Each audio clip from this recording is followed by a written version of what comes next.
Smart et réglo.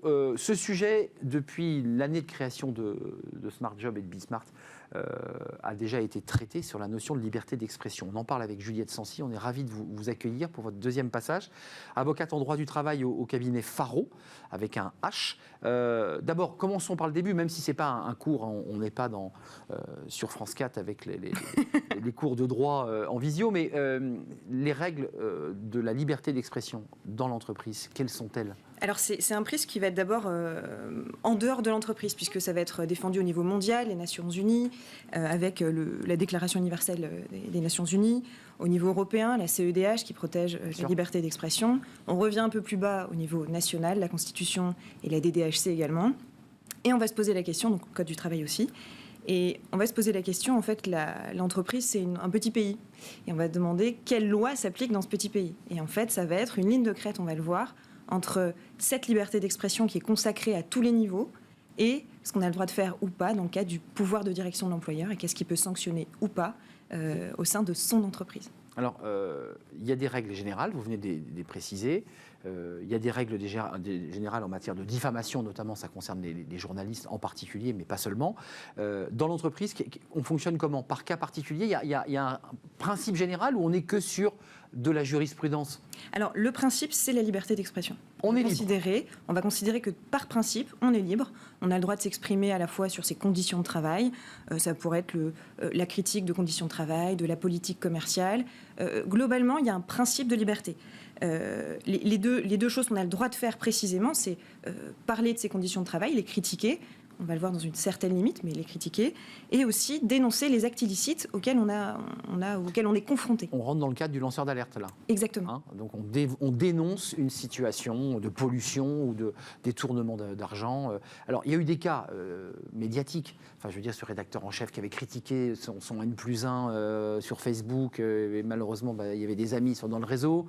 Là, vous avez choisi Galliano. Là aussi, ça a des incidences terribles. C'était particulier parce que ça a été vraiment une restriction de la liberté d'expression. Ah oui. Alors, c'était des propos qui étaient, d'une part, il y avait une partie qui était, alors c'était contre les Asiatiques et une autre partie qui était antisémite, donc c'était vraiment très très fort. Hors contexte professionnel, puisqu'il le disait de mémoire. Exactement. À la terrasse d'un bar. Donc ce qui a été considéré, c'est que c'était une atteinte très forte à la liberté d'expression. En revanche, on l'a mise dans le prisme de l'intérêt de l'entreprise, qui évidemment, quand on a un couturier star qui va se prononcer avec des propos aussi intolérables, on ne peut pas ne rien faire. Et donc dans ce cadre-là, on avait considéré qu'il y avait eu une vraie atteinte à l'entreprise et que dans ce cadre-là, on pouvait les sanctionner.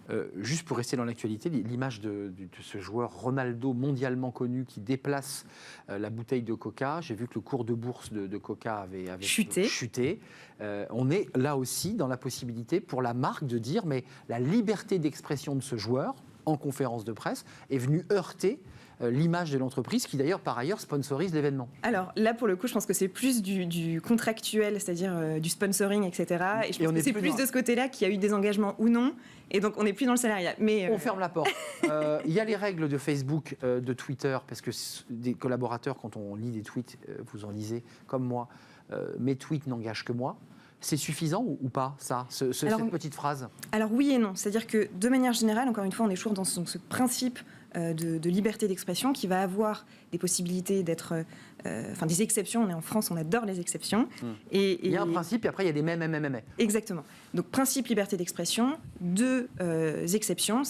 Alors, la formule est assez intéressante, c'est caractère injurieux, diffamatoire ou excessif.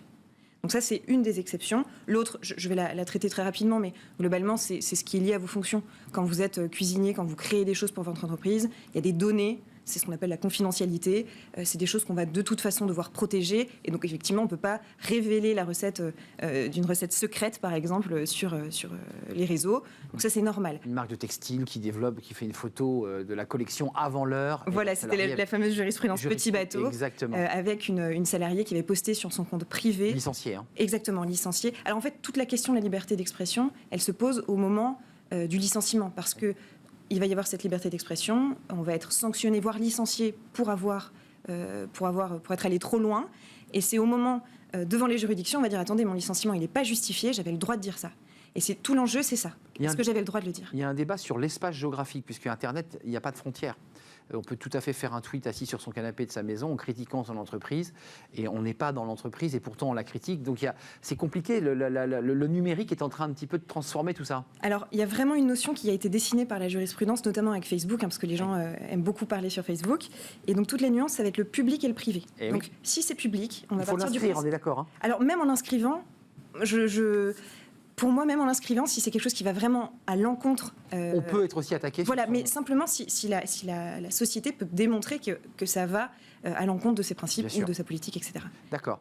Donc ça veut dire que même lorsqu'on distingue, c'est mon compte privé, je fais ce que je veux dessus, s'il y a dans le réseau, s'il publie sur sa page, l'entreprise peut dire non, il nous diffame ou il nous attaque. Exactement. Il nuit à notre image. Donc en fait, vous, l'avocate, c'est un travail vraiment de jurisprudence pour compulser. C'est au cas par cas. C'est au cas par cas.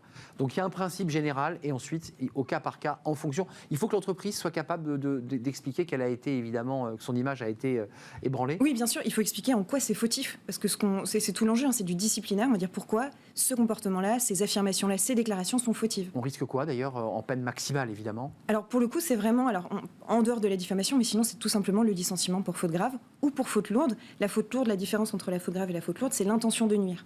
Donc j'avais des jurisprudences où on avait traité l'employeur de gros nuls et incompétents sur les réseaux. Pas gentil. On avait traité un management de gros bœufs. Voilà, ce genre de choses, c'est pas tolérable et c'est normal et c'est pas choquant. En revanche, il va y avoir toujours une ligne de crête entre qu'est-ce qu'on a le droit de dire, qu'est-ce qui relève simplement... Ce que vous avez cité là, ça relève du motif de licenciement? Oui, c'était un abus. On a considéré que c'était un abus. En revanche, par exemple, si c'est simplement des critiques formulées de manière objective, je suis pas d'accord, voilà pour quelle raison. Sur un ton correct. Voilà, c'est toujours la nuance du respect finalement. Et la manière dont on le dit. Tout à fait. Un dernier mot, Juliette, ou pas?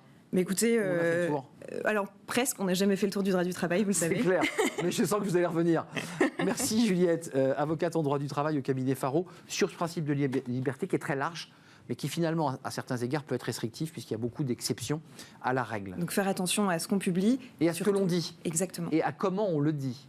Et à qui on le dit, c'est ça le plus important. Et à qui on le dit. Et un management de gros bœuf, on peut le dire autrement. Ça peut être beaucoup plus ampoulé, beaucoup plus littéraire. Tiens, justement, on va parler un petit peu pas de littérature avec Fanny Griesmer dans sa pause café, mais des expressions orales qu'on utilise comme ça. Il n'y a pas de souci. Ça agace Fanny Griesmer. Je suis sûr que ça vous agace aussi. Vous savez, ce collaborateur qui vous dit non, mais il n'y a pas de souci, il n'y a pas de souci. On en parle.